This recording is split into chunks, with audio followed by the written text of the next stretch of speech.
Anyway, thanks, Jim. I mean, I appreciate your time. Thank you. Obviously, I reached out to you because I had a few questions about the survey you conducted recently. Can Sure. you tell me just a little bit about the survey, your motivation behind it, and what you would say the bigger takeaways are from it? Yeah, absolutely. So the survey that's being referenced is this year we did an event survey that looks at all of the events that took place downtown in the last year. With the caveat of we put this survey out in September, so some of the more like recent, like newer events weren't included, Sure. like the Gilmore Girls event that took place a couple weeks ago. Um, which if we do this survey next year, we can include. Yeah. Um, so the idea was to look at the events that take place downtown and get feedback from the business owners downtown on the impact those events have on their business, but also their thoughts on the event as well.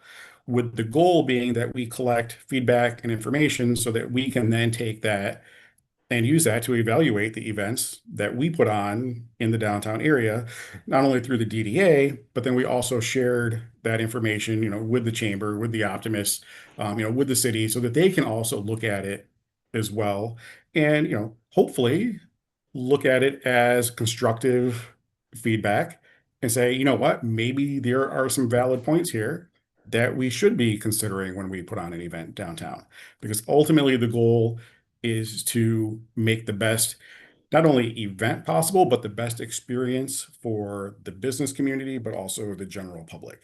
So, my hope is that every year this becomes an annual survey where we're collecting feedback from the business community on a regular basis. Is this the first time you've ever done this? This is the first time we've done it in this format. Yeah, I mean, Okay. prior to this, it was a lot of like boots on the ground. I think this is a more organized way to do it. Sure.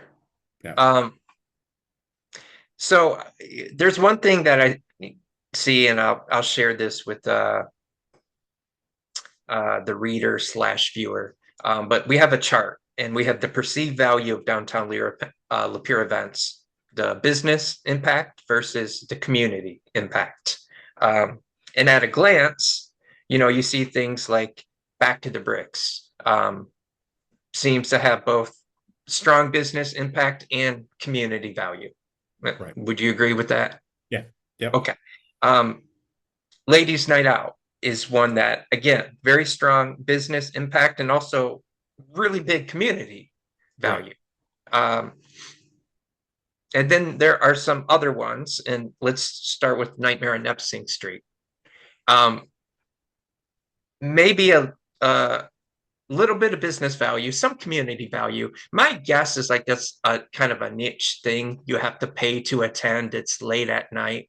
Yep. So it's going to have a minimum impact on businesses. Right. Okay. Now, Well, what we're looking, I'm sorry, go ahead. and part of that, I guess, so when you that's an area where, and I think some of it is reflected in the comments, is the event itself, the actual event runs Saturday night, but that's also 3 days of street closure downtown Mm, because you yeah, have one day for setup, that makes sense. you have the day of the event, and then the day after. So Hmm. that does impact Yeah, not people's just that. Yeah, that it right. does. That makes sense. It's a weekend long, potentially hindrance to the businesses downtown. And this has to be a very difficult thing for like you and people maybe on the board um, to negotiate sometimes, right? Because you're trying to put on things that are fun for the community, things that people can do, right? Yep. We have a dog park, right? That's something that people can go do. It really has nothing to do with businesses, but um, Nightmare on Nepesing and the things that happen right downtown, we have to take both these things into consideration, right? Yes. They're not And isolated on the outskirts, they're in the heart of the city. right. And you have to have a good mix. You have to have events that build that business support down there that are ringing the registers, generating sales for businesses, but you also need those feel good events that are just the public comes down and it's just fun and it's creating a positive memory in the downtown because that's going to lead to people looking back like, man, I had a really good time in Lapeer. I'm going to go back, or I'm going to raise my family there, or I'm going to retire there, or I'm going to choose to live there. Those are all things that play into that positive experience that keeps people engaged in the community. So you got to have that mix. So I'm not gonna dig into the comments a whole lot. I'm gonna share things so people can read for themselves. But one thing I found very interesting was uh, Lapeer Days, and there's a just a quick like ranking system that was kind of thrown together. Lapeer Days came in as like the second um, highest rated event, and yet For the community, comments. yeah. I'm sorry. Go ahead. For community impact, yeah. For community impact, and yet the comments uh there's like a cognitive dissonance there, the comments didn't really reflect that. So I found that to be interesting. Did you see that a lot? Because it's a pretty long report. Did you tend to see um sometimes like how people scored things clashed with the thoughts they shared on them, or was it more usually more I, consistent than Lapeer Days? no, I think, I think with like Lapeer days anyway, um, I think at first glance, it's like, oh, like doesn't seem to like line up, right? It doesn't seem to Yeah, jive. yeah. But I think when you start to kind of process it a little bit and start thinking about it, I think what the business, at least my takeaway, is what the business community is saying is Lapeer Days is overall a good community event. It's bringing people downtown. They see the benefit for the community. At the same time, they're also You have saying, a bunch of vendors in front of their stores well, and that right. type of thing. It's blocking some traffic. So it's not that they're not against Lapeer days. They're just saying like, what if we look at some like options for refreshing it, re-energizing it? Because I think one of the other consistent things is that it's become kind of stale, become Yeah, kind of stagnant. sure. And I think that's a fair assessment of a lot of the events Yeah. downtown.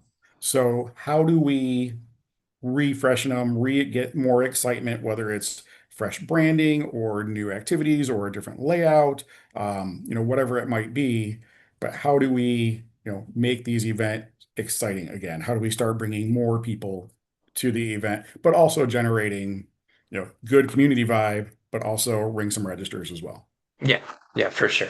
Um, I do want to touch, I'd be like remiss not to touch on bike night because Sure. that's like the most like hot button topic on downtown Lapeer events. It blew up on the Lapeer News and Discussion Board. I don't know if it was a year or 2 years ago. Because the first year was like very successful. I remember the first night, incredible how many Yeah. people were downtown. Yep. Um, but over time, I think uh, a lot of the business owners downtown saw it as something that kind of detracted from their business. And there is a narrative out there too that people might be reluctant to come down with their families. And I think one of the criticisms that I'm seeing that's consistent is that it's every single Friday night of the summer. And Right. so people are possibly good with bike night. But again, like you said, maybe there are ways to refresh it or tweak it so it is more beneficial to the downtown area and just the community as a whole. What are your thoughts on that? Yeah, and that's the biggest part of it is they recognize that bike night, I mean, it's huge. It's bringing a lot of people. It raises a lot of money and a lot of support for nonprofits and charity down here. Um, but at the same time, this survey kind of reinforces what a lot of business owners have been telling me is that on Fridays during the summer, they lose money. And as soon as bike night ends for the season, that's when their sales start going back up. Mm-hmm. And, again, this survey kind of reinforces that. Yeah, Um, but I've also had business owners tell me, same thing, like the survey is anonymous because they feel like if they put their name out there, sure. then there's negative connotations directed at them. Sure. even though I think a lot of times they have very valid, criticisms or questions or concerns or whatever it might be. And I think we Yeah. really need to look at that. Yeah. Yeah. I hope so. I hope it's something that can be like resolved. All these issues, I think hopefully are resolved to, rarely is everybody happy about everything, but we do have some hard data now, right? Yeah. And that's maybe something we haven't had to work with. And it is when you look at the data, um, you can make some compelling points with that. I'd like to just wrap this up though by Sure. saying I do think this is great. It's great that we, in an organized fashion, talk to the stakeholders downtown, the business owners who I think really do and should have maybe the loudest say when it comes to some of these things. Um, but I also would like to see maybe this type of poll opened up to the community as a whole, maybe like a secondary type uh, poll to just kind of go hand in hand with that. Have you ever got considered that? Is there any plans for that in the future? We do a pulse poll every other year, Okay. that is open to everybody in the Lapeer area. Okay. And that looks at not only events, but it also looks at what days of the week do they want to come downtown? What time of day do they like to come downtown? What do they want to see more of? What events are they attending? What types of businesses are they going to? It looks at like their ages, and like do they live in the city? Do they live outside of the city? So it's a pretty expansive survey, and that's done every other year. Okay. So we just did one last year. So Okay. the next one will be 2026. Okay. What month or season or traditionally, approximately, when do you run that poll? Usually And how comes do out. people find it? So in the past, we've done it online, social media. We've also run press releases, again, directing them to the link. I think some of the suggestions we've got in the past that I think we will do for 2026 is have a hard copy. If people, maybe they don't have internet access, they want to Yeah. fill them out on paper, we can provide that for them. Um, And so in the past, we've had anywhere between 400 response to over 1,000 response, Pretty before good. over the years that we've done it. It's been a pretty good gauge.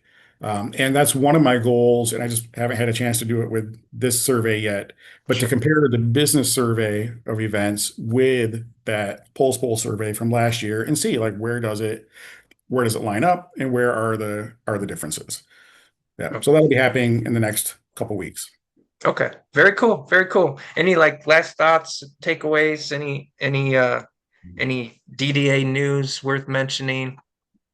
Well, I mean, there's always DDA Sure. news. I think, in regards to surveys like this, I think every organization that puts on events should welcome this kind of feedback from the business owners, because I think it's valuable, and I think there is some constructive points that people should consider, not just the DDA, not just the chamber, not just the optimist, not just whomever, but any organization that is putting events on downtown should be looking at this saying, what can we do to address some of these challenges, to address some of these concerns? And that's ultimately the goal.